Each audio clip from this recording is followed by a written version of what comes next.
So this actually is quite a kind of a new finding, I suppose, and quite a significant finding when we bring all this evidence together. It was already known that injuries can affect young athletes' mental health. But now, new research from Podium Analytics and the University of Oxford shows the link actually goes both ways. Mental health challenges can also increase the risk of injury.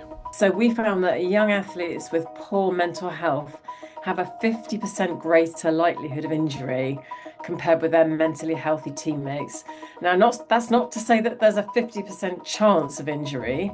It's to say that if your chance of injury is 2%, then it becomes 50% greater, so it becomes 3%. But still, that 50% figure, I think, is a significant finding, and it really means that we should shine a light on the idea of mental health as a risk factor for injury in school and club sport.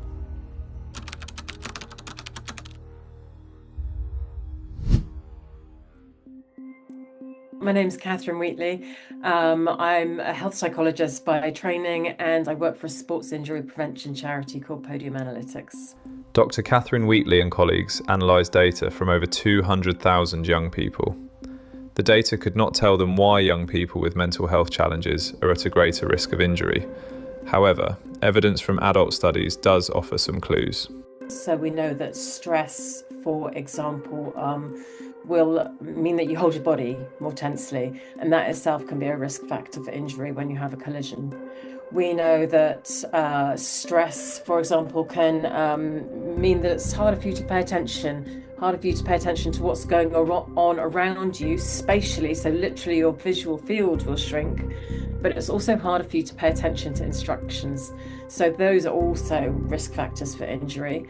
And finally, we think that there are probably some behavioural aspects going on there too. So, if you're feeling anxious, if you're feeling low, it can affect your relationship with food, it can affect your diet, it can affect your sleep, and those are also risk factors for injury. So, what can coaches, teachers and others do to support young people during injury and help those struggling with their mental health stay safe in sport? Encourage your team to talk about it if you feel comfortable with that. Not everyone is, but if you're not, maybe there is someone in the school that you can identify as being the person to talk about these issues with young people. I would say there's also a case for encouraging young people to talk to one another and to support one another if they feel comfortable with that.